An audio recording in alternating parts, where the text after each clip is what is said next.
संदीप ने अपनी माँ के कहने पर गांव में शादी कर ली थी। लड़की का नाम था सुनीता। माँ का कहना था एकदम मॉडर्न बहू नहीं होनी चाहिए, लेकिन उन्हें नहीं पता था कि गांव से आने वाली बहू सुंदर सुशील तो होगी और उसको गांव से बाहर भी निकाल लाएंगे, लेकिन उसके अंदर का गांव कैसे बाहर निकलेगा। शादी के कुछ दिन बाद, माँ टिफिन तो देना जरा। बेटा अब तो स्कूल नहीं ऑफिस जाता है, माँ से नहीं अपनी बीवी से टिफिन मांगा कर। ओके माँ। सुनीता टिफिन ले आओ। एक लो टिफिन, इसके अंदर पिस्ता डाल दिया है। पिस्ता? पिस्ता क्यों? सास जी ने बोला था ना कि आपको पिस्ता बहुत पसंद है। ओहो, मैंने पिस्ता नहीं पास्ता बोला था, पास्ता। पास्ता? कहीं होता है पास्ता? अरे बेटी तू रहने दे, मैं बना दूंगी। अच्छा किया कि पाव भाजी बनाने का नहीं बोला, वरना किसी के पाव बना देती है। सुनीता को बुरा लगता है, लेकिन उसकी नादान हरकतें कम नहीं होती। ऐसे ही एक दिन, अरे तुमने ये क्या लगाया है? अरे आपको फूस फूस करके लगाते हैं ना, वही। डियो? का दियो? किसको दियो? अरे वही ना जिससे खुशबू आती है। हाँ सही पकड़े हैं।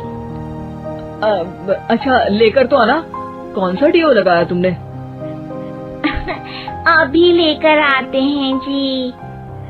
संदीप की बात मानकर सुनीता अंदर से खुशबू वाला फुसफुस लेकर आती है। OMG! OMG मतलब ओ माय गणेश ना। अरे OMG छोड़ो, और ये खुशबू वाला फुसफुस की बात कर रही थी तुम? हाँ इसी की, फिर से सही पकड़े हैं। अरे देवी, लेकिन आप सही नहीं पकड़े हैं, ये डियो नहीं है। डियो नहीं है तो क्या लियो है? अरे ये रूम फ्रेशनर है, जिसको कमरे में छिड़कते हैं, खुद पर नहीं। कोई बात नहीं, माँ कहती थी आत्मा किराएदार है, शरीर एक किराए का कर्म। हम शरीर पे ये डाल लिए तो क्या फर्क पड़ जाएगा। अरे बहू, ओ बहू, मेरे लिए फल तो ले आ, फिर मैं बाजार जाऊंगी। सुनीता अपनी सास के लिए फल लेकर आती है। अरे बेटा, पपीता, तरबूज और सेब फल ऐसे कैसे खा लूं? काट कर तो ले आ। माँ जी, मेरे गांव में तो खेत से उठा के सीधा खा लेते हैं। अरे ये तेरा गांव नहीं है ना। अरे संदीप, तू ही कुछ समझा देना इसको बेटा।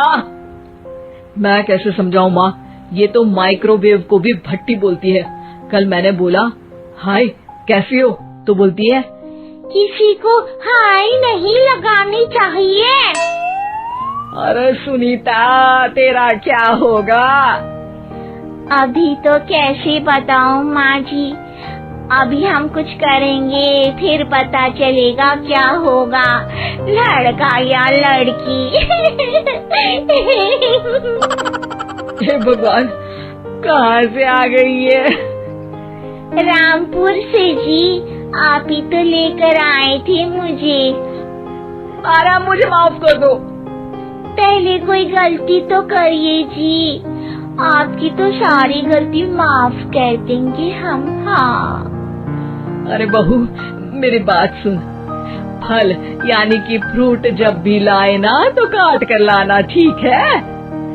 जी ठीक है माँ जी, फल यानी फ्रूट यानी काट के लाऊंगी। सुनीता रोज ही कोई ऐसी हरकत कर देती जिसकी वजह से उसे घर में दो बातें सुननी पड़ती। एक दिन, माँ मेरे बॉस घर पर आने वाले हैं शाम को, उनका बर्थडे है, फैमिली साथ नहीं रहती उनके, तो यही पार्टी कर लेंगे। उनको अच्छा लगा तो शायद मेरा प्रमोशन भी हो जाएगा। मैं ना फ्रूट केक लाकर फ्रिज में रख दूंगी और तेरे साथ आज खाना मैं बनाऊंगी, ताकि जब साहब आए तो खाने में कोई गड़बड़ ना हो। शाम को जब सारी तैयारियां हो जाती है, संदीप के साथ बड़े साहब भी घर आते हैं। आप फ्रूट केक तो ले आना बहू, फिर खाना खाएंगे।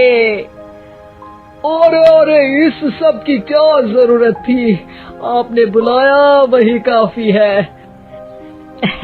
सर, आपका परिवार शहर में नहीं है तो हम ही आपके परिवार जैसे हैं सर।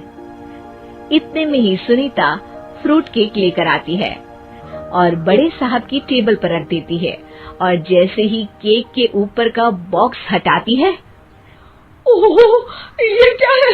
केक तो कटा हुआ है। मैं तो ऐसा नहीं लाई थी। आप मुझे शाबाशी दे सकती है माँ जी, मैंने ही केक काट दिया। आपने कहा था ना, फल यानी फ्रूट यानी हमेशा काट के लाना, तो फ्रूट केक भी तो फ्रूट ही है ना, तो मैंने पहले ही काट लिया। हूँ ना मैं समझदार। अरे बहू, ये क्या किया? केक हमेशा वही काटता है जिसका जन्मदिन होता है।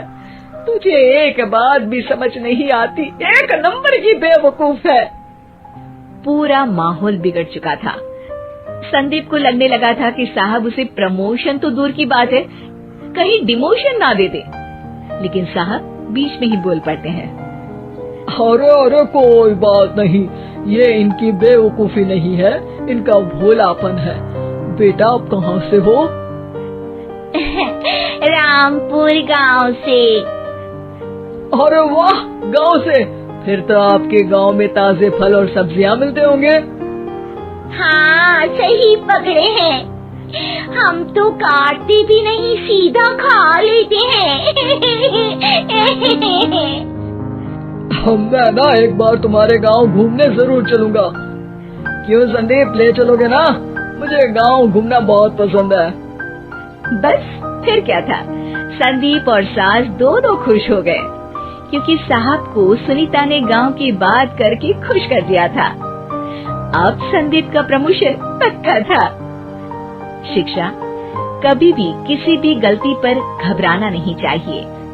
हो सकता है कि उस गलती की वजह से आगे बड़ा फायदा हो जाए।